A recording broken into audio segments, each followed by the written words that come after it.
Welcome again to the podcast, cheapwinefinder.com. This is Domain Dave.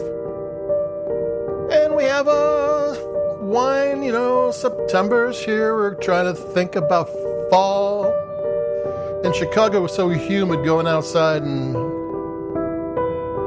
sipping a glass of wine was not comfortable. And we figured when it gets a little cooler, humidity will go away and it'll be much more fun drinking wine in a fall evening. And today we've got the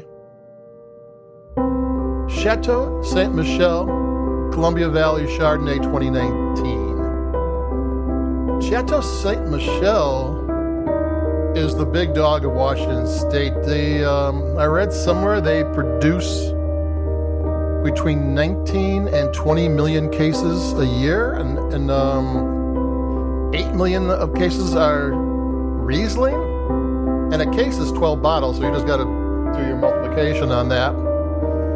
And the one thing about them, about why they are important to Washington State, is that even though they own vineyards, they can't possibly make that much wine with their own vineyards.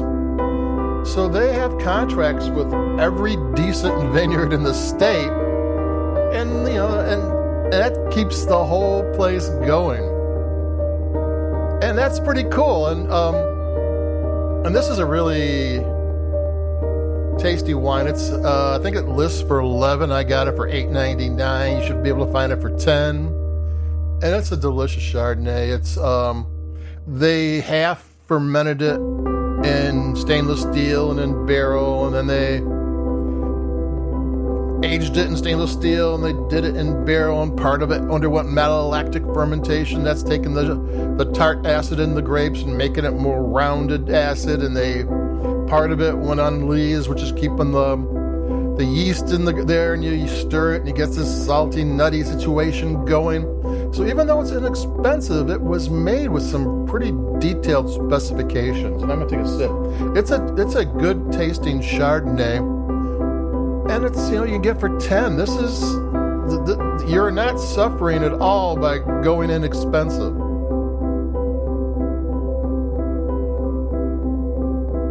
It tastes great, and I have a Chateau Ste Michelle story that I just found out some new information on that changed it a little bit. But I went to a trade tasting several years ago, and I was in the Washington State section where they were all these independent wineries were pouring their wines, and I was talking to one of the winemakers, a family-owned business, and they said that 2 years earlier they had a terrible rainstorm and it hailed.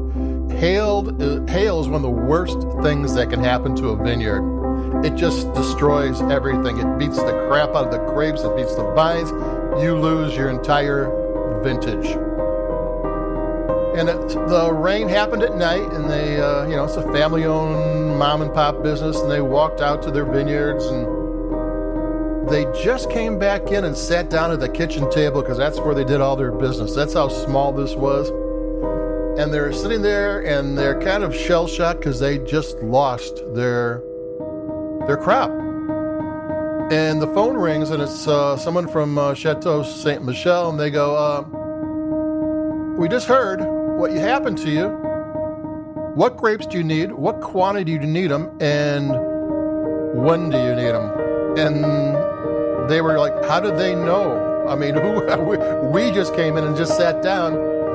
And every other winemaker in that area went, yeah, that's how it is around here. That's not the first time they've done that. And around here, we take care of our own. And, if something bad happens, you expect your neighbors to pitch in and help. And even though they're the biggest ones in the area, they're neighborly and they pitch in and help. And that was my story about Chateau Ste Michelle until I found out that in 1994 or so, they ceased being a family-owned winery, and they were bought out by a tobacco company. It's like, what?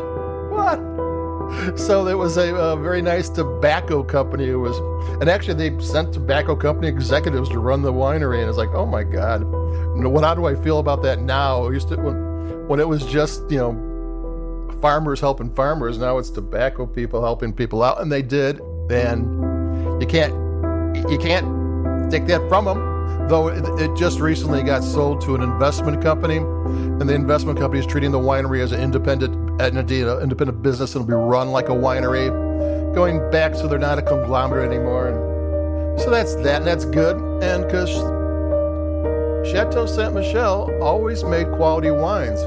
In 2005, their second label Columbia Crest, a single vineyard Cabernet Sauvignon, won Wine Spectator's Wine of the Year. Their second label. They make good wine. Just took a sip. This is a crowd-pleasing Chardonnay. This is sitting outside with friends on a cold night or a cool night. Put a hoodie on, maybe get a fire going, talking, pouring the wine, maybe get a couple of bottles because you're going to have some fun and you're going to drink it. It's not that acidity that makes you drink too much, but it's just fine.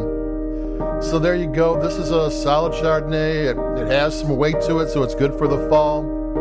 Tastes great. Doesn't cost that much. It's no longer owned by a tobacco company. So there you are. That's it from me, Dave, from Cheap Wine Finder, or Domain Dave from cheapwinefinder.com. Like us where you like your podcasts, and keep it cheap, and stay cool, and stay safe, and I'll be talking to you. So adios, and till the next time. Bye-bye.